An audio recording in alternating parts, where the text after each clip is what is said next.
मैं जमाल सईद आपके साथ। पिछले 2 वीडियोज़ में पिछले 2 वीडियोज़ में मैंने बल्कि 2 से ज़्यादा कुछ वीडियोज़ में मैंने कुछ वर्ड के इज़ाफ़ा के लिए बहुत सारे अल्फ़ाज़ आपको दिए थे, ताकि आपके वर्ड मीनिंग में कुछ इज़ाफ़ा हो सके, आप उसका सही से इस्तेमाल कर सकें। उसी तरह से आज की क्लास में अभी हम बात कर रहे हैं। आप देखा होगा कि हम लोग अपनी उँगलियों कैसे बजाते हैं, उसको हम लोग कहते हैं cracking knuckles, cracking knuckles, cracking knuckles. जैसा कि आप देख रहे हैं हमारे इस पे लैपटॉप पे, जैसा कि आपको दिखाई दे रहा है क्रैकिंग नकल्स, क्रैकिंग नकल्स। ये एक्चुअली क्या है कि नकल्स कहते हैं ये जो पार्ट आप देख रहे हैं ना, 2 उँगलियों के बीच के नीचे जो सरफेस है, ये जो सरफेस है, ये सरफेस बजता है। जब इसको हम ऐसे करके ऐसे करते हैं तो आवाज़ आती है, जो हमारे बजने की आवाज़ आती है। देखिए अभी एक आवाज़ आई, इसी को कहते हैं क्रैकिंग नकल्स। क्रैक तोड़ना, क्रैक करना। देखिए इसको मैं से घुमा रहे हैं, इसको कहते हैं क्रैक। नकल्स कहते हैं इस हिस्सा को, ये जो सरफेस का जो हिस्सा है। तो क्रैकिंग नकल्स, जब इसको ऐसे करती हैं, जब हमारी उंगलियां बसती हैं, इसी को कहा जाता है क्रैकिंग नकल्स, यानी CRACKING, क्रैकिंग नकल्स, यानी KNUCKLES, cracking knuckles. Cracking knuckles कई जगह है, तो उसको कहते हैं knuckles. KNUCKLES, cracking knuckles, cracking knuckles. उसी तरह से हम आगे देखते हैं, आगे का कौन सा वर्ड हमारे पास है। देखिए आगे हमको दिखाई दे रहा है, ये चैप्ड लिप्स है। जाड़े के मौके में हमारे होंठ जो है फट जाते हैं। ये जो होंठ है, जो लिप्स के ऊपर में जो हिस्सा है, ये फट जाता है ना। तो इसमें तकलीफ होती है, चरचराता है। इस चरचराने को कहते हैं चैप्ड, CHAPPED, चैप्ड। और लिप्स कहते हैं होंठ को, जो आप जानते ही हैं, चैप्ड लिप्स, ये फटे हुए होंठ। उसको ठीक करने के लिए जनवरी जाड़ा में ही होता है। अभी जाड़े का मौसम है, तो इस मौसम में खूब होगा, एक हवा चलेगी और हमारा जो होंठ है वो फट जाएगा। इसके लिए हम लोग यूज़ करते हैं chapped lips, CHAPPED, chapped lips, LIPS lips. उसको ठीक करने के लिए हम लोग क्रीम लगाते हैं, ऑइंटमेंट लगाते हैं, ताकि हमारा फिर ये स्मूथ हो जाए और फिर वो आपको तकलीफ नहीं देती है। उसी तरह से ये चैप जिसका है, फिर देखिए इसी जगह पर अगर आपका होंठ अगर किनारे से फट गया, किनारा, तो किनारा बोले तो चैप लिप्स। उसी तरह से हमारे पास ये वर्ड है, आप देख रहे हैं, आपने देखा भी होगा, स्नैपिंग द फिंगर। हम अपने उंगलियों को ऐसे बजाते हैं, जो आवाज़ आ रही है ना। फिंगर तो हो गया उंगली, इसको कहते हैं फिंगर, और स्नैप कहते हैं इस हिस्सा को। ये जो कर रहे हैं ये स्नैप हुआ, जिसमें आवाज़ आपको मिल रही है। तो जब कभी आप किसी को बुलाते हैं या ऐसे करना होता है, नज़दीक किसी बच्चे को बुलाना होता है, आवाज़ ना दे करके हमने उंगली कैसे इस्तेमाल किया, तो ये जो आवाज़ का बजाना हुआ, इसको कहते हैं snapping the finger, and SNAPPING, snap, and snapping the finger, snapping the finger. उसी तरह से आगे बढ़ते हैं, देखते हैं आगे क्या है हमारे पास। ये देखिए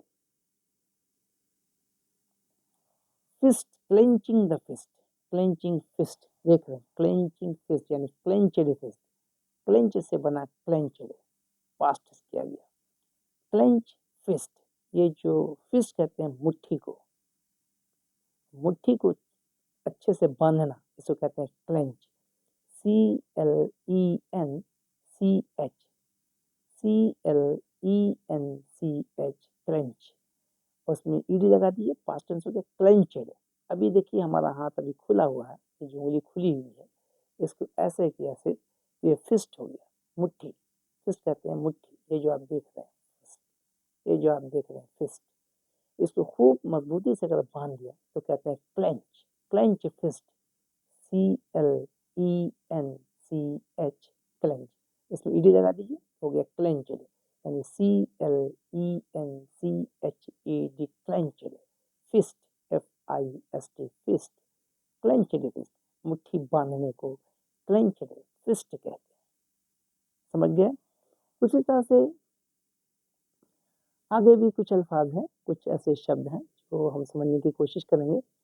अब यहाँ आप देख रहे हैं कि ये क्या कर रहा है हमने पीस देखा होगा, तो पीस कहते हैं मटर को। मटर जो हम छुटाते हैं, मटर है ना भाई, मटर तो अंदर है, इसका छिलका हटाते हैं। आलू का छिलका हटाने को भी मैंने सीखा, केला के छिलका हटाने को मैंने कहा कि पील कहते हैं उसको, PEEL पील, पिछली वीडियो मैंने सीखा था। यहाँ क्या सीख रहे हैं, जो हमारा मटर का जो दाना है उसको जो खोलते हैं तब ना मटर निकलता है ना, जो दो चार दाना उसके अंदर रहता है, तो पील उसके ऊपर का जो हिस्सा जो खोलते हैं उसको पील यहाँ नहीं कहें, उसके लिए वर्ड हमारे पास है shelling, SHELLING, shelling, shelling, shelling, shelling. क्या कहेंगे, शेलिंग, SHELLING,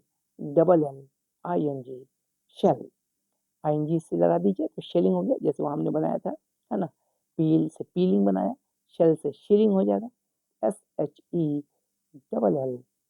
शेल, SHELL, उसमें ING जोड़िए, शेलिंग, शेलिंग पीस, यानी मटर के छिलका को हटाना, छीलना, मटर का छिलके को हटाने को शेलिंग कहते हैं। इसलिए आप शायद यहाँ पर जो दिख रहा है वो साफ दिखाई ना दे रहा हो, इसलिए आपको मैंने बता दिया कि मटर के छिलके के हटाने को शेलिंग कहते हैं, शेलिंग पीस, शेलिंग पीस, है ना। उसी तरह से आगे देखते हैं कुछ और भी अल्फाज, कुछ और भी वर्ड्स को समझने की कोशिश करते हैं। आप देखा होगा जब किसी को हम बताना होता है तो ऐसे का उंगली का इस्तेमाल करते हैं उस एरिया में, ये चीज़, वो इधर है, उधर है, या आगे वहाँ से ले आओ। ये उंगली जो इंडेक्स फिंगर है, इसको इंडेक्स फिंगर कहते हैं, इसको मिडिल फिंगर कहते हैं, इसको रिंग फिंगर कहते हैं। अभी हम रिंग की फिंगर नहीं बताना चाह रहे कि ये रिंग फिंगर है, ये इंडेक्स फिंगर है, ये स्मॉल फिंगर, लिटिल फिंगर है। अभी बताना चाह रहे हैं पॉइंट है। क्या बताना चाह रहे हैं, पॉइंट बताना चाह रहे हैं, यानी हम जिसको बताना होता है, पॉइंट आउट करना होता है, ये चीज़, ये जो सर्किल है, ये जो चीज़ें हैं, है ना, ये जो चीज़ें वहाँ रखी हुई है, ये चीज़ें वहाँ रखी हुई है ना। जब पॉइंट आउट करना होता है तो हम कहते हैं पॉइंट आउट, वहाँ पे अपनी उंगली मेरी ऐसे जाती है, पॉइंट आउट, है ना। तो पॉइंट आउट कर लीजिए, है ना, बता नहीं, ये पॉइंट आउट कर लीजिए, है ना। तो इसको कहते हैं point out, point out, point out, POINT, point, है ना। जब समझाने के समझाने के इसमें भी हम लोग इसका इस्तेमाल करते हैं, पॉइंट आउट। उसी तरह से कुछ और भी वर्ड्स हमारे पास हैं जो हम लोग सीखने की कोशिश, देखिए यहाँ पर कुछ ऐसा वर्ड है, देखिए वो हमने पढ़ा था फिस्ट, है ना, हमने पढ़ा था, है ना, क्लेंच फिस्ट, मजबूती से अपने मुट्ठी को बांधो, क्लेंच फिस्ट, है ना। यहाँ भी देखिए एक वर्ड फिर आया फिस्ट, और दूसरा वर्ड आया बम्प। बम्प एक वर्ड मैंने फिर पढ़ा था, याद कीजिए, बहुत पहले, जब मैंने कहा था कि कोई लड़की या कोई लड़का या कोई दूसरे आदमी जब टेबल के नीचे से कोई चीज़ निकालना चाह रहे हैं और उनका सर से टकरा जाता है, तो उसमें चोट से लग जाती है, तो कहते हैं उसका सर जो उसको टकराया उसके उस टेबल से निकालने के दौरान, तो हमने कहा बम्प हिज हेड। यहाँ फिर एक वर्ड, दोनों वर्ड आ गया, फिस्ट मैंने पढ़ा पीछे क्लास में, पीछे अभी वीडियो में, यहाँ फिर आ गया बम्प। ये दो चीज़ों को ऐसे हम लोग देखा, और खेल के मैदान में भी हम लोग ऐसे करते हैं, फिस्ट बम्प, है ना, कोई खुशी के मौके पर या किसी मौके पर फिस्ट बम्प हम लोग करते हैं। यानी दो अलग अलग लोग हैं, दोनों का अलग अलग मुट्ठी है, फिस्ट बम्प है, सॉरी क्लिंच फिस्ट है, जो ऐसे लाके हम लोग टकराते हैं, इस टकराने को कहते हैं, इस टकराने को कहते हैं फिस्ट बम्प, फिस्ट बम्प, है ना। उसी तरह से और भी हम कुछ सीखें, बस देखिए यहाँ पर अब देखा होगा कभी कभी आप जो है ये तो बहुत कॉमन है, बहुत खूब धैर्यपूर्वक जो है बड़े शहर में लोग यूज़ करते हैं, है ना। भाई ऐसे बोलते हैं, भाई कॉल मी, मुझे कॉल करना, कोई आदमी को बताना होता है तो ये नहीं बोलता भाई मोबाइल यूज़ करो या टेलीफोन से कॉल करो, या वो ऐसे बोलेगा, है ना। भाई हम ये दोनों तीनों उंगली को बंद करके ऐसे तीनों को खड़ा करता है, वो एक इशारा देता है इस तरह से, है ना, एक पोस्चर, एक अपने उंगली के हिसाब से कि भाई मुझे कॉल कीजिएगा, है ना। कोई दूर है, बहुत डिस्टेंस पे है, तो बताना होता है भाई, तो हम तो बोल नहीं पाएंगे, आवाज़ पहुंच नहीं पाएगी या चिल्लाना नहीं चाहते हैं, तो हम कहते हैं कॉल मी, कॉल मी, कॉल मी, कॉल मी। उस कॉल मी के लिए यानी मुझे फ़ोन कीजिएगा, है ना, तो उस फ़ोन कीजिए के लिए हम इस्तेमाल करते हैं अपना ये जो इशारा है, कॉल मी। उसी तरह से होप कि आप मेरी बात समझ रहे हों, इन सारे लफ्ज़ों को का इस्तेमाल कीजिए, सब कॉमन सा वर्ड है, और नहीं भी है तो आप इस्तेमाल करें अपने लिए, ताकि आपका जो लफ्ज़ आप सीख रहे हैं उसका इस्तेमाल किया जाना चाहिए। सिर्फ़ माइंड में रखना काफ़ी नहीं है, जब वो ज़ंग लग जाएगा तो फिर फ़ायदा नहीं पहुँच पाएगा। जैसे मैं मेहनत करके आपको सिखा रहा हूँ, तो आपकी भी ज़रूरत है, आपको भी चाहिए कि जो कुछ भी आप फ्री सीख रहे हैं, वो आप दूसरे तक भी पहुँचाया करें, ताकि ऐसे ही गाड़ी चलती रहे। होप कि आप मेरी बात समझ गए हैं।